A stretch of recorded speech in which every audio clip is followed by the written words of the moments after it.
Welcome back to the Wakefield Doctrine. We are concluding the three-part interview with Zoe as part of our series of Wakefield Doctrine Interviews Interesting People. Hey Zoe. Yeah. The Wakefield Doctrine, you're one of the adepts, meaning you get it well enough not to have new implications taught to you if you happen to extrapolate on your own.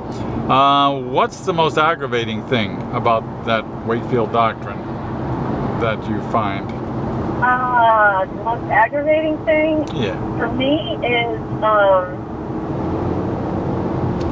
you know what it is I still am not adept enough at it often I don't get people on the first shot. Oftentimes, even myself, for example, Mm-hmm. Like sometimes I'll think I'm doing something very Scotian and it turns out I'm just being an aggressive Roger.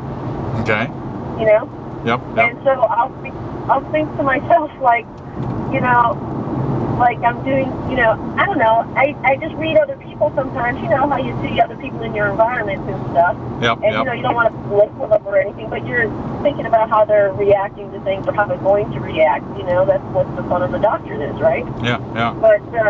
But I often miscall people because I'm not quite, adept at the nuances, I guess. Yep. Okay. And it's the nuanced stuff that's tough for me, which is alarming to me considering my profession, So, reading people with the eye of the doctrine is a little tougher for me than just reading them. It's like giving religion to the natives, you know what I mean? Yep. Yeah. So that's the frustrating piece for me, but otherwise, it's fun. Well, my compliments to you and the others who have learned. We used to number the generations of Friends of the Doctrine, and up until I think Cindy, the people I met at the BB&G on Facebook, Cindy and maybe even Lizzie, marked the second generation of people who learned about the doctrine without knowing me personally. And you're well in the generations to that point that I'm totally impressed by you guys simply because, and I'm not running down my own writing style, but the doctrine is one of those things that, as simple as it is, once you get it, it's one of those things that the parts are counterintuitive and don't always fit together until they do, and then it clicks and then everything lines up. So total props to you for getting it, learning it, to be able to see the Clark, Scotts, and Rogers out in the world when you go out looking at them. You know what? You're totally right about that. They don't make sense until they do things. That's the thing that I was saying. I think I'm just in flux on that. That's like it's like an evolutionary cycle almost. Well, it's also we use the language metaphor a lot. A fluency thing, a practice, which I giving you guys credit because I talk to everybody, of course, about the doctrine, so I get to practice it more than anybody I know. For those of you out in the world on your own, which of course I should be sponsoring sub-chapters, first rule of Wakefield Doctrine is how often you get to practice, because we all, myself included, will learn new inferences, in a sense, a way to pronounce words that when we interact. I've had discussions with you. I've had discussions with everyone, and I'll say, yeah, but why do you think? And then when the other person relates what they're seeing, very often I'll say, oh, okay, I didn't get that inference, because as we know, the doctrine is all about inferring the reality that other person is experiencing, not what we're actually experiencing. So, I'm really impressed by you guys. So, and that's part of what makes it difficult for me, anyway. That I don't find it difficult. Don't get me wrong. But when you ask me what I find the most difficult part, it's probably that because I think most of us do come from this. No, I'm sorry. I'm sorry. I believe my word was aggravating.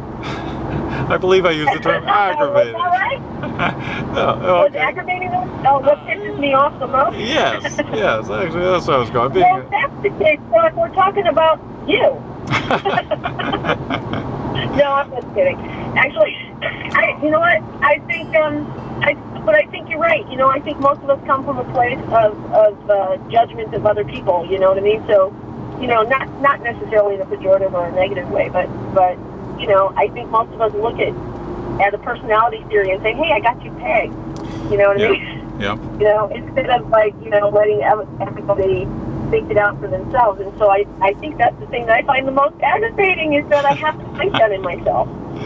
Well, that and you know that one leap, the key to all of this is that, and why there's a relatively small percentage of people at this point is that the concept of a worldview. The fact is that you are existing in a reality separate from me, and that's not the easiest thing for probably the majority of people to accept.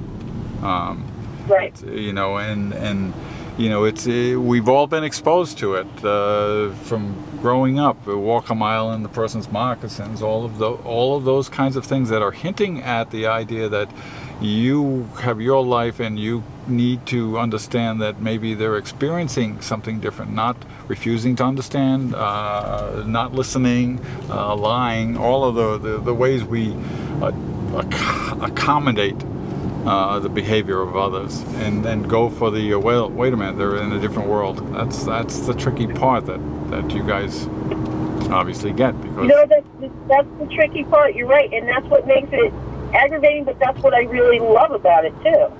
Mm-hmm. You know, is that it goes on this premise of you know what, it's up to me to understand that this person isn't malicious. They're just coming from a different point of view. Yep. You know what I mean? Yep. Yeah.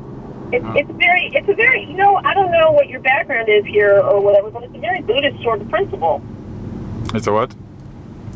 It's a very Buddhist sort of principle. Oh, well, thank you. I consider that a compliment. Being a Clark, God knows what I would claim for a background, but no, and as we all know the story, this was total serendipity, total gift from some other source. The whole doctrine fell into my lap. You know, I'll take credit for being enough of a Clark to actually hold the pieces together long enough for it to stay in existence. But no, I wish I could say I thought it up, but I just plain didn't. I recognized it, sure, but I did not think. Yeah, I don't think everybody would have recognized it, though. That's for sure. Yeah, well, I think that most. Yeah, I agree. Clarks. Definitely. Rogers and Scotts, as we often say, don't have a need to, you know, Clarks have a need to invent a Wakefield doctrine. In fact, one of the things, early predictions was that we'll know Clarks because every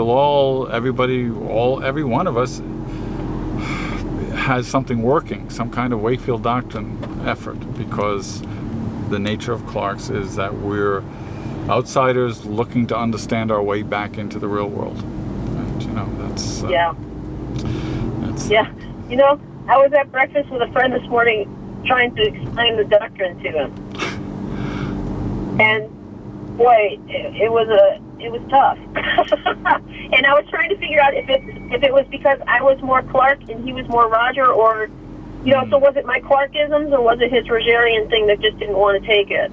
I would have. You know? I was guessing right, with the tough part being that he would be a Roger. Only because, and it isn't that they're not capable of understanding the words, but they're going to, being a Roger, living in the world of feelings, what they get out of your words depends on how they feel about the relationship, which is still, that's a one reality removed expression of something that isn't quite accurate. You know, the biggest challenge that we all face, for those of us who take up that challenge of understanding other worldviews really well, is to how do we feel like a Roger, how do we act like a Scott? Oil and vinegar, to use a Rogerian expression, oil and vinegar all over the place. Actually, that would be a Scotian. Well, yeah, and the reason I thought maybe it could be how I was presenting it as a Clark was because I think part of my being Clarky is is I hedge a little bit depending upon who the Roger is. He's in psych as well, you know? Yeah. And so I don't know if I'm feeding him the whole thing, make it easy for him to get it, you know? Yeah. Does that make sense? It does. And on that note, I will need to sign off. We'll let the viewers know everything we're doing. I want to thank you for joining us for this interview. I have enjoyed it, and yes, and everybody go to rewrittenredone.com. Thank you. Bye.